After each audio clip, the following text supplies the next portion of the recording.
have watched 5 hours of Real Talk with Yanie, and I'm just going to share my experience and my thoughts. Many of you guys know that I've been reviewing different channels as I have been wanting to learn more and more about the YouTube space. So I'm just here to share my perspective.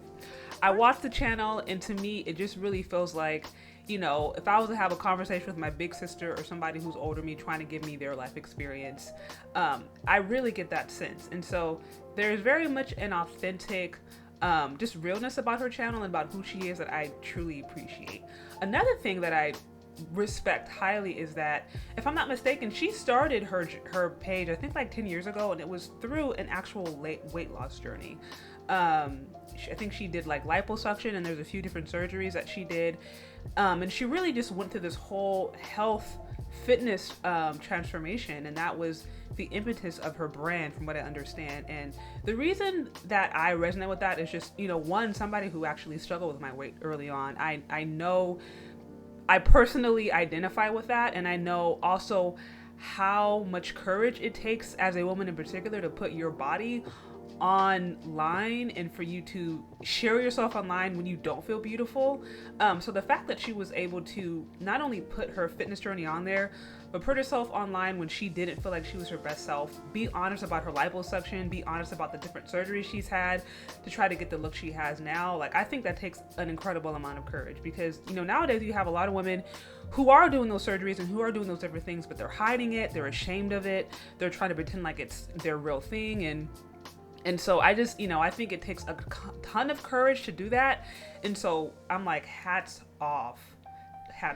Another thing that I like about her channel is that she actually cams up. And I know this may sound like it's not that big of a deal, but believe it or not, that also takes a lot of courage. Now, here's the thing.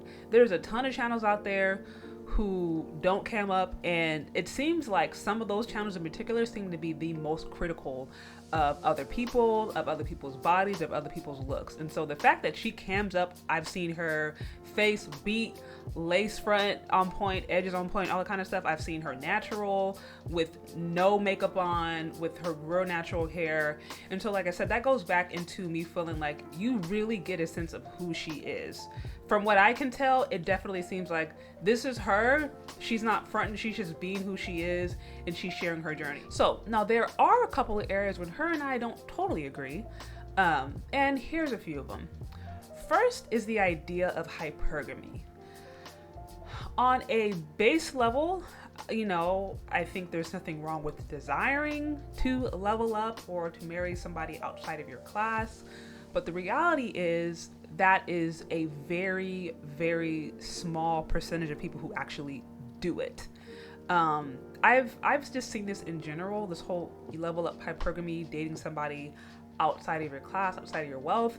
And the biggest challenge I have with that, especially in today's era and economy, is that most people right now are actually financially struggling. Women actually are struggling the most. Black women in particular are struggling the most. And so I kind of have a hard time with us, with there being spaces where it's all about, okay, I'm doing so well, I'm making so much money, you need to continue to make money. And there's not necessarily an honest conversation of how people are doing economically, like on the mass scale. 44% of working Americans make $15 or less. That's like 44%.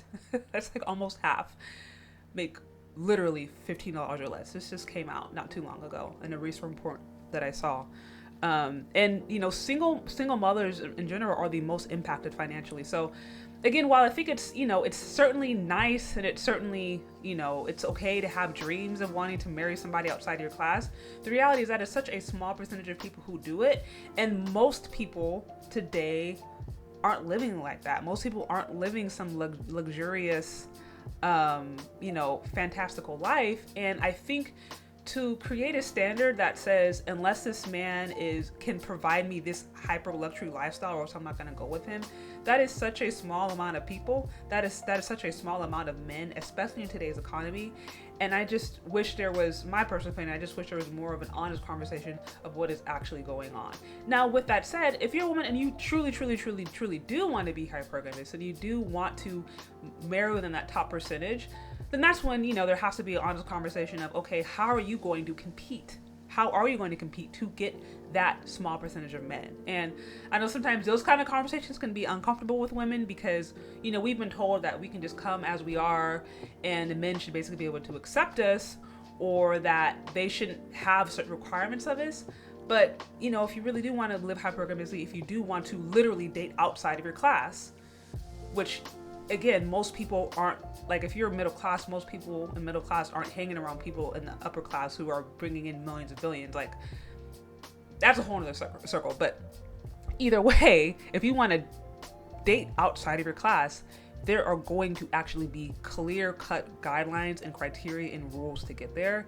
And unless there's an honest conversation about how to do it, then I think it's just a cool idea, but I don't know that it's necessarily a realistic, or I don't think it should be used as a benchmark for women in general. So that, for me, that's just hypergamy in general. I don't think it's realistic in today's economy.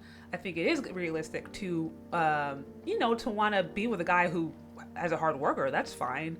Or to want to be with a guy who has common sense, that's like, duh. But as far as, he has to make more than me, he has to make at least 150K or at least 200K, et cetera, it's like, good luck. Do you know what's happening in the economy right now?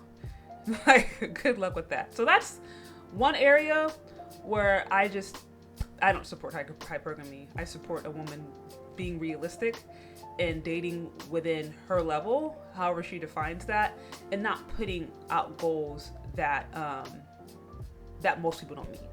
So that's just one. Now, another area where I may not totally agree is I just think in the topics of relationships in general, and I'll explain. So, from what I can tell, she's mentioned a few times how her desire is to be with men who are provider males, males who just basically have common sense, just like the top percentage of men, which most of us women want. We want good men who can basically take care of us and be there for us in all those different levels. The challenge is many provider males, the traditional alpha males that, most women are attracted to, they generally want more traditionally minded women. And from what I can tell on this channel, this woman is definitely teaching women how to be more modern, focusing on themselves, focusing, on their careers, making sure they have careers that suit them, making sure that they have lifestyles that suit them, focusing on their bodies, their health, their mindset, not necessarily being in a rush to get married, but taking time to self-develop. I mean, all those things, I don't think they're necessarily a bad thing per se, but I don't really see there being an emphasis on, okay, well, how do you actually get along with a man? How do you actually get along with a husband? What are the qualifications or the responsibilities that a wife has? What are the qualifications and responsibilities that a husband has?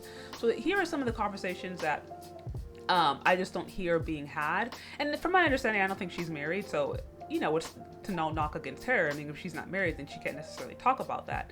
But I think in general, when we are talking about femininity, when we are talking about just women growing in general, that is a pretty important component of being a modern woman, or just being a woman in general, is actually learning how to get along with the opposite sex.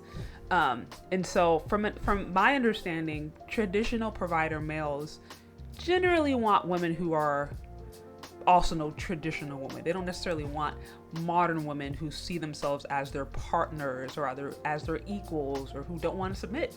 They want women who are going to be willing to work with them, who are going to want to submit to the vision that they believe God has given them or they have. They're going to want women who want to be cooperative. And I don't see those kinds of components being addressed in the channel, because I don't necessarily think that's her ideology, which, again, if that's not our ideology, that's okay. But I think there has to be an honest conversation of like, hey, if you want to be a modern woman, you have to know that these traditional provider males aren't necessarily right now loving modern women. And again, this is just from what I've heard. This is from the conversations that I've had with many men, and just the general conversation that's happening in general right now. I mean, if you just listen to the manosphere, you see men being like, we don't like this whole idea of women being our equals or women being our partners because men and women are different. And so I think that's where it can get a little bit tricky. So, but as I mentioned, yeah, there are those areas of hypergamy where, again, in just today's modern era and economy, I just find it highly unrealistic. And honestly, there's never really been a time in history where it was common for people to jump classes. A report came out recently. I want to say it was Forbes. It was some popular magazine or some popular newsline where they basically said that U.S. is becoming worse and worse in economic mobility. Basically, what that means is the likelihood of somebody jumping classes is becoming less and less likely in America. Like, US ranked horribly, I think below like a few third world countries. So again, I just think hypergamy level up, while it's a fun idea, it's just highly unrealistic. And then again, just going into relationships and how modern women interact with the traditional provider males, and how I find that to be a clash when most of those traditional provider males have very clear they have really clear ideas of what they want, and oftentimes modern female ideology is not necessarily associated with it. So those are just my thoughts. Now, if this was a mischaracterization or if I misunderstood something, please let me know, as that was certainly not my not my intention. But just for me watching about 5 hours of her content, that's what I was able to pick up from it. But overall, like I said, I think she seems like she's a pretty honest channel. She shares her thoughts. I've certainly heard some negative comments about men there, black men, white men too, just men in general. So sounds like she's gone through some rough dating experiences, but I wish her the best of luck. And like I said, let me know what you think, if you agree, if you disagree, if I missed something, if you think I mischaracterized her, or if I just was unaware of something in particular. Just let me know. I'd love to hear from you. So thank you so much for listening, if you've gotten this far, and we'll talk later. Bye.